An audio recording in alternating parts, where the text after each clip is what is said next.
आवाज महाराष्ट्राचा। नमस्कार, मी प्रतिभा। संध्या लाईव्ह मध्ये आपल्या सर्वांचं स्वागत। शिवसेना आमदार संजय शिरसाट यांनी पत्रकार परिषद घेतली।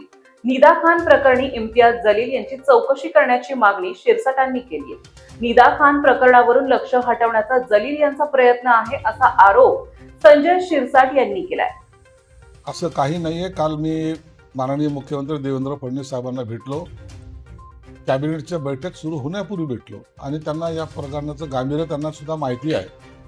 म्हणून मी त्यांच्याकडे एक पत्र दिलं की मला साहेब एसआयटीची चौकशी या ठिकाणी नेमणं गरजेचं आहे आणि त्यांनी तातडीने सांगितलं की होय, एसआयटीची चौकशी ही केली जाईल, एसआयटीच्या मार्फतच चौकशी केली जाईल। आणि म्हणून त्याच्यावर आता सरकार सुद्धा ॲक्शन मोडवर आहे। सरकार त्यांच्यातर्फे जे काही पोलिसांना निर्देश द्यायचे ते दिलेले आहेत। म्हणून ही निदा प्रकरण हे मोठ्या प्रमाणात त्याचा तपासही होईल आणि महाराष्ट्रामध्ये असे किती ठिकाणी असं प्रकरण घडलंय याची सुद्धा चौकशी होईल।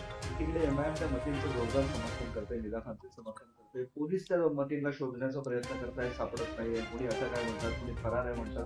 कुठे मतीन कुठे आहे हे नाशिकचे पोलीस आयुक्त कर्णिक हे सांगू शकतील। त्यांची कारवाई जी त्यांची चाललेली ते अत्यंत चांगली पद्धतीने चालू आहे। त्यांना नोटीसही दिली होती। आताही माझी माहितीप्रमाणे 2 दिवसापूर्वी काही पोलीस पुन्हा मतीनच्या घरी किंवा त्या साईडला येऊन गेलेले आहेत, परंतु मतीन त्यांना तिथे भेटला नाही अशी काही एकंदरीत माहिती आहे। परंतु अखेरला नाशिक पोलिसांचा पूर्ण त्यांच्यावर कंट्रोल आहे आणि त्या संदर्भामध्ये खुलासे फक्त तेच करू शकतात। एक महत्त्वाचा असा प्रश्न जो सातत्याने एमआयएमवर किंवा त्याचे जीवन आरोप करतात। काही वर्षांपूर्वी, महिन्यांपूर्वी त्यांनी तुमच्यावर भ्रष्टाचाराचे आरोप केले होते, तुम्हाला संधी मिळाली आणि हे फक्त सुडापोटी सुरू आहे असं एमआयएमचं वारंवार। असं नसतं, सूड घेण्यासाठी असे प्रकरण निघतात का? मी सुडाची भावना तशी कधी ठेवलेली नाही। ते प्रकरण आजही तुम्ही जाऊन कधी चौकशी करा ना। डिव्हिजनल कमिशनरने 4 सदस्याच्या सरकारने आदेश दिला, तर चौकशी चालू आहे।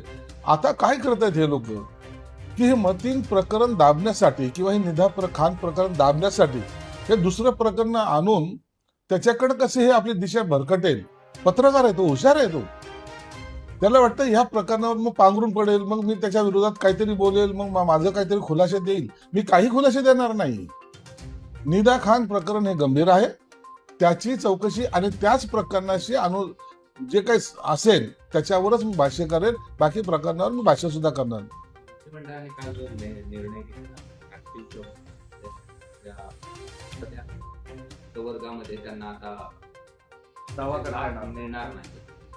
केंद्र सरकार किंवा सुप्रीम कोर्टाच्या काही डायरेक्शन्स आले त्यानुसार काल एक प्रस्ताव मंत्रिमंडळाच्या बैठकीसमोर आला होता। त्या प्रस्तावामध्ये असं सांगितलेलं आहे की ज्यांनी एससी प्रवर्गातला असेल त्यांनी स्कॉलरशिप पासून ते शिक्षण पूर्ण होईपर्यंत ज्या सर्व फॅसिलिटी जर घेतल्या असेल तर त्याला त्याच प्रभागामध्ये तुम्हाला ॲप्लिकेशन करता येईल किंवा जॉब शोधता येईल। परंतु ओपन कॅटेगरीमध्ये जाण्यासाठी एससी प्रभागाचा जरी असला आणि त्यांनी ह्या सुविधा जर घेतल्या नसतील तर त्याला ती संधी देण्याचं सरकारने त्या ठरावामध्ये म्हणलेलं आहे। आता हा मंत्रिमंडळासमोर काल आलेला ठराव आहे। याच्यावर इतिवृत्त कायम होईपर्यंत नंतरही चर्चा होऊ शकते आणि याच्यामध्ये आणखीन कुणाचं काय मत आहे हे सुद्धा मंत्रिमंडळासमोर येऊ शकते। म्हणून अखेरचा इतिवृत्त फायनल होईपर्यंत चर्चेला वाव आणखीन आहे आणि त्याच्यावर सविस्तर चर्चा सुद्धा होईल। ताज्या आणि महत्त्वपूर्ण बातम्या पाहण्यासाठी आजच आमच्या संध्या लाईव्ह न्यूज चॅनलला YouTubeवर सबस्क्राईब करा आणि बेल आयकॉन प्रेस करा।